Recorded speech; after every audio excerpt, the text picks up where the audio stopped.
Welcome back. Alright, I'm excited today. Today, we're going to talk about the best 1972 horror films so far. I'm pretty sure we're on number 27. So out of 27 films, this is the best one. It's the first one I'm giving higher than a 7 out of 10, which is kind of sad. But this one gets an 8 out of 10. It's called Whoever Slew Auntie Rook. That's the original British title. Here I have one of the versions, an American version of the poster, and for some reason they changed it to Who Slew Auntie Roo instead of Whoever Slew Auntie Roo. But anyway, this is directed by Curtis Harrington. We got quite a bit to talk about because Curtis Harrington had been active actually since the 40s. He was born in 1926, started making films as a teenager in 1942. His first film was a 10-minute version of The House of Usher. But we're just going to talk about his full feature-length films now. So, his first... Oh, there's a picture of Curtis Harrington. That's Curtis Harrington with Shelly Winters, who was in 3 of his films, including Whoever Slew Auntie Roo. In fact, she plays Auntie Roo, the titular character. So, his first full-length feature film was Night Tide. This came out on Film Group, which was Roger Corman's company that he made after he left AIP. Film Group only lasted for a few years, then he rejoined AIP, but this was like an early 60s venture that he did. This came out in 1962. Night Tide is actually a pretty cool movie. Dennis Hopper, really young Dennis Hopper. He works out on the pier in California, and he basically falls in love with this woman that works at a freak show down at the beach, and then he starts having dreams where she's an octopus woman, basically. So that's Night Tide. That was pretty good. 62. I gave that one a 7 out of 10. Then he did Voyage to the Prehistoric Planet, which this is actually, I don't know, I think this is a French DVD cover, because there's no original poster for it. It's actually an Americanized version of a Russian film called, well, actually I don't know how to pronounce Russian, but I believe it's called Planeta Burr. Excuse me. Sorry, I have allergies in the fall, which is a true curse. But anyway, bear with me on the allergies. So, Planeta Burr, which means Planet of Storms, is about humans that go to Venus. It came out in 1962, I think. And there's a big robot in it. And they go to Venus and they try and explore Venus. And there's a bunch of crazy aliens on it and dinosaurs. So this came out in the Soviet Union, and no one in America had seen it. So Roger Corman bought it and had Curtis Harrington turn it into an American type movie, but they used all the original footage. So that became Voyage to the Prehistoric Planet. That is not really very good. The original Soviet film is decent. I gave that one a 6 out of 10, but this is pointless. So that's that. Then he did Queen of Blood. I got a couple things out of order there. Queen of Blood, once again, basically Roger Corman purchased a Soviet film, which was this. I don't know if I can pronounce this one. Nivo Soviet or something like that. I actually did take 1 year of Russian when I was in 8th grade, but it's been a long time. So this one was more boring. I think, this is where there's a distress call coming from Mars because aliens tried to visit Earth, but they crashed into Mars. And so then humans go out to Mars to rescue the alien. In the original film, once they rescue the alien, the movie's over. Like, it's like, hooray, we found the alien, movie's over, which is boring. Now, unlike Voyage to the Prehistoric Planet, the American version, Queen of Blood, has all new footage and actors. It's not just dubbed over. So, one of the actors is, once again, Dennis Hopper, and one of the actors is John Saxon, and one of the actors is Basil Rathbone. So, we've got, like, some decent actors all around here, and actually kind of liked this. Also, when they find the alien, instead of the movie being over, there's a half an hour left to the movie, and the alien starts killing people on the ship one by one. In fact, Curtis Harrington outright said in interviews that the film Alien that came out in 1979, that like every single person who's watching this video right now has already seen, stole the idea from him here, which is probably true.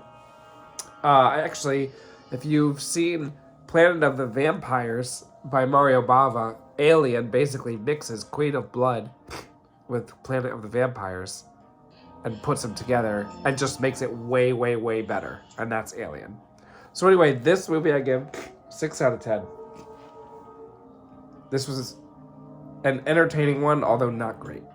All right, after that, he did Games, which is the only Curtis Harrington feature-length film that I couldn't find. So I have not seen Games, but it is his first film with Shelly Winters. I can't tell you any more about it because I haven't seen it yet.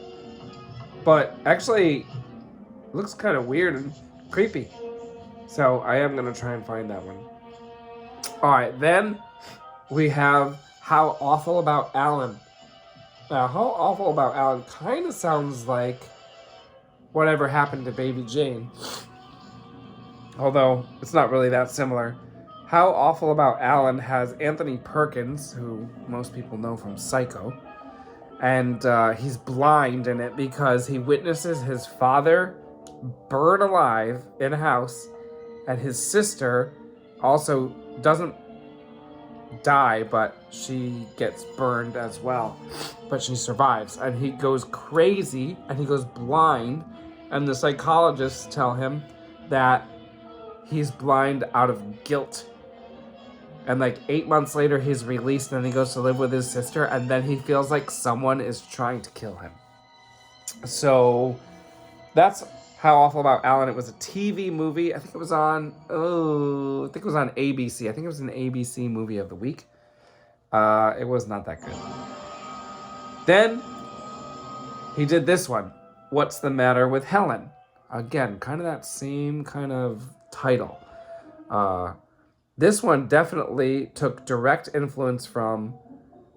Actually, it's similar to Whatever Happened to Baby Jane, and I just almost said that it took influence from it, but actually, it's the same writer. So, I don't think he influenced himself. He just wrote another one. So, Curtis Harrington did this. It's got Shelly Winters as Helen, and it's got Debbie Reynolds as, I think, Adele. Her name's Adele. These two women have adult sons, although Debbie Reynolds is only like 39 in the movie, but apparently they have adult sons, and the sons kill someone. Then the sons go on trial, and they do not get the death penalty, and then people are angry, and they take it out on these women. So these two women decide they're gonna go to California and start teaching little girls how to dance so that they can be in Hollywood movies. Oh, this one's set in the 30s, by the way. Then somebody comes to Hollywood and starts stalking them. This one was good. I gave it a 7 out of 10. And then that finally brings us to Whoever Slew Auntie Roo, my favorite out of all of Harrington's films that I've seen so far. This one gets an 8 out of 10. This one has Shelly Winters playing Auntie Roo, a woman whose daughter has died and whose husband has died, but she's rich and she lives in a mansion in England, although she's American. And actually, I think she lives in Middlesex, England.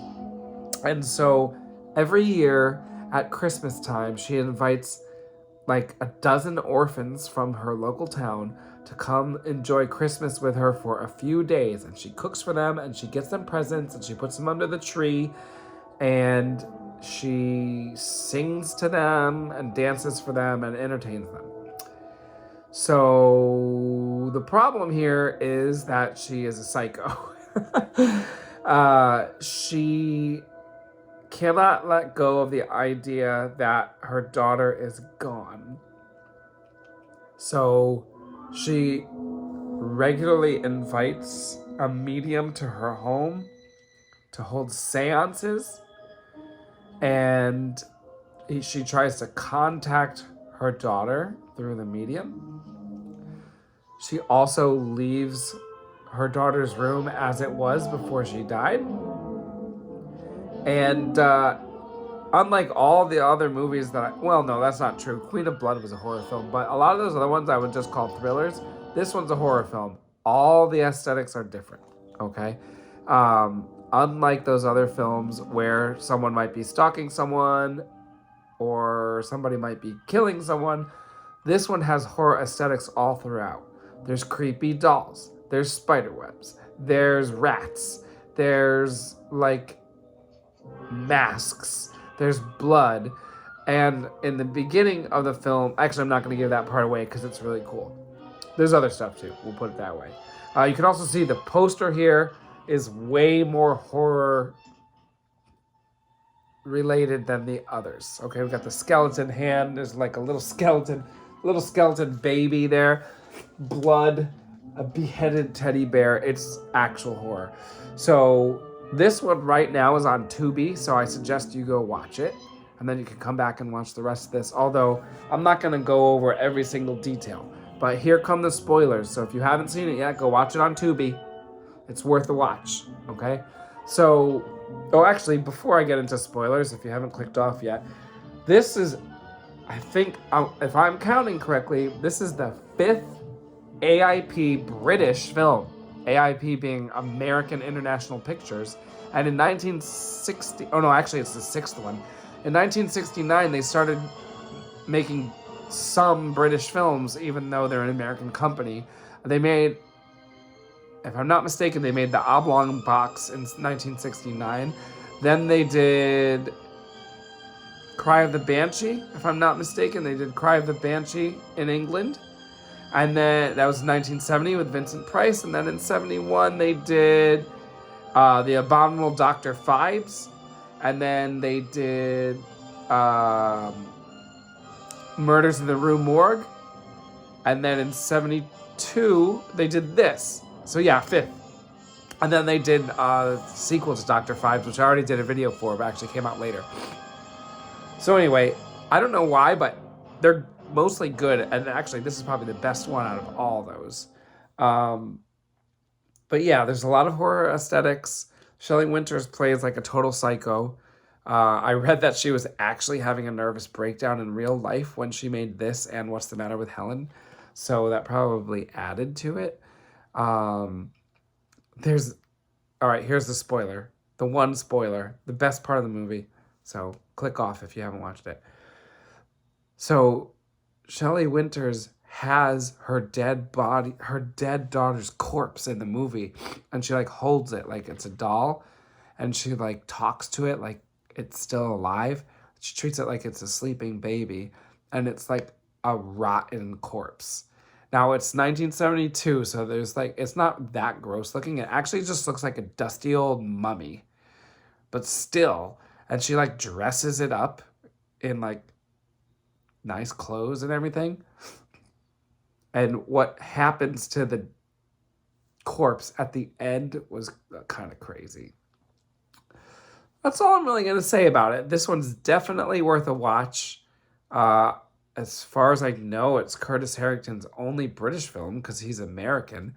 But I'm not sure why. I guess I'm not. In my research, it didn't totally say, but I guess Shelley Winters was hired by AIP to be in the movie, even though it was British, so they sent her over there, I guess. And then when she was over there, she was like, I need Curtis Harrington to direct this film.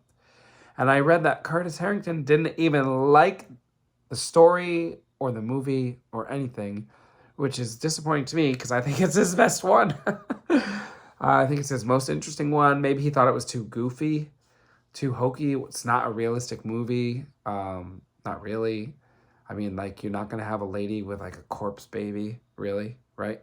I mean, that would be really disgusting in real life. But the way it's done in the movie, it's just, like, it's not that gross, really. It's, like, slightly shocking, but it's not really that gross.